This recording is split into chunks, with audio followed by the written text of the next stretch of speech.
What's happening, financial coaches? It's Pete here. I want to talk to you today about why I fired a coach who actually did good coaching for me. So, this is actually my experience as a client. And despite the fact that the person that I hired actually was coaching, I'm using it as an example because sometimes what we have to do is we have to really understand what our clients are asking for and provide that, not necessarily stay within the bounds of what is literally coaching. So, the example I'm going to use here is I've been on YouTube for a while, not just on this channel, and definitely not on this channel very long, and not necessarily always my best efforts, but I've been doing YouTube for about 10 years, 7 years with more diligence. And so I have a pretty good body of knowledge about it. I think I've done a pretty good job of, understanding content and trends and monetizing it and those types of things. But one of the things that I thought about was, what else am I missing? Because I don't know what I don't know. And I thought, why don't I hire a YouTube business coach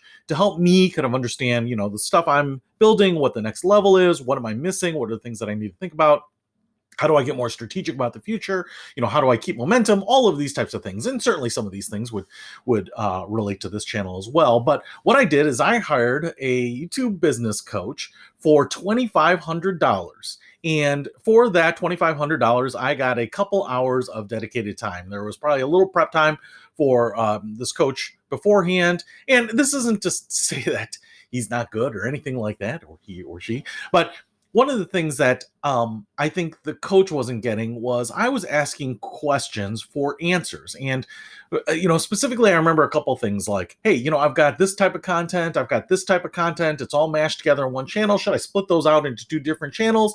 And the response I got back was, well, I think that's a question of understanding your target audience. So, are you pretty aware of your target audience? Yes, I'm pretty aware. I've know what the audience I'm trying to target. I watch the demographics pretty quickly or carefully. I see where they're coming in. And he's like, well, I think it's probably a good opportunity for you to go back and, kind of rethink about the target audience. Well, I understand my target audience. I want to reach this target audience. What I'm trying to figure out is, does that target audience want varied types of content within a single channel or a single stream, or do they want to be able to selectively pick more specific content, those types of things, and I know that there are a lot of people and a lot of YouTubers that end up siphoning off some of their audience to a different channel, right?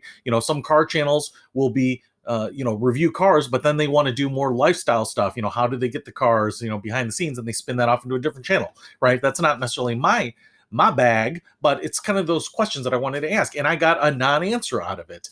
And then I also asked about monetization and what are the opportunities there and what's on the horizon and what are the things that we should be teeing myself up for and those types of things. And he's like, well, what type of monetization do you want to do? Well, I want to do monetization that doesn't sacrifice or influence my work at all, right? So what opportunities are there? And he's like, what are you doing now? And and basically I was getting a lot of reflective questions, which is great, but I have done a lot of reflection. One of the things that I was hiring this coach to do was not necessarily help me go back and organize my thoughts, but was to bring something to the table that I didn't know, to work as an educator. And what I was really basically asking him was, please tell me, because of your experience working with people like me, working with thousands of the people that might be similar or dissimilar to me, to bring some of that information, to bring some of those good ideas to me so that I can chew on them.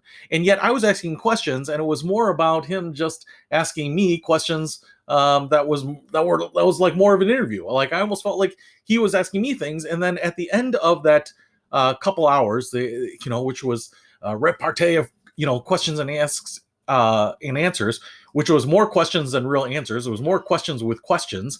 I got a couple questions answered, but like I said, not of really great value. The questions that I really wanted to answer, or at least food for thought, I didn't really get very good answers. And I would say that while I didn't ask for a refund, I would say that my entire experience with that was wasted. It was wasted time, and it was certainly wasted money.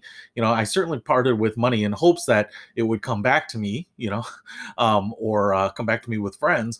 But in the end, it was a wasted time. I was disappointed with it. I certainly wasn't satisfied with it, but I chalked it up to a learning experience. And one of the things that probably I did get value out of it was learning how some coaches work and how some coaches really stay in that lane of coaching, right? And not telling, not educating, not leading, not guiding, but just helping people be reflective, right? And kind of explore their inner workings of their mind, the knowledge that they have for their own answers. And while that is certainly a valid type of coaching and that fits within the parameters of coaching, that is truly literal coaching, the reality is that if we were to do that with our clients, not answer things like what are target date funds, or what is an interest, what is compound interest for simple interest, or whatever it might be, right? We've got to have some of those things because they're not asking to be challenged to find answers always on their own.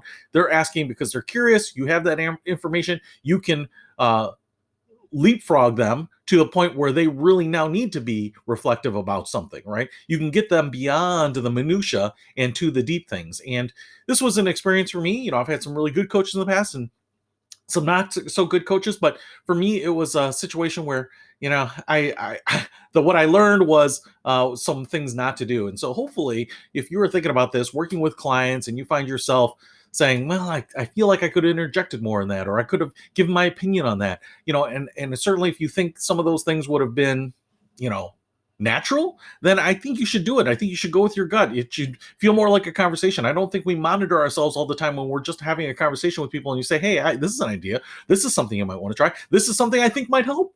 This is something that I actually really am a big believer in and I want to offer up to you.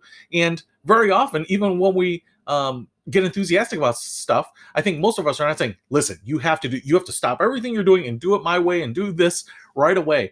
I think for most of us, we're offering things up and it comes across as helpful. And yet sometimes a lot of financial coaches worry about that, worry about looking like a director, worry about looking like someone who is really leading people. And we kind of shrink away from that and become very passive and just ask questions when we get questions.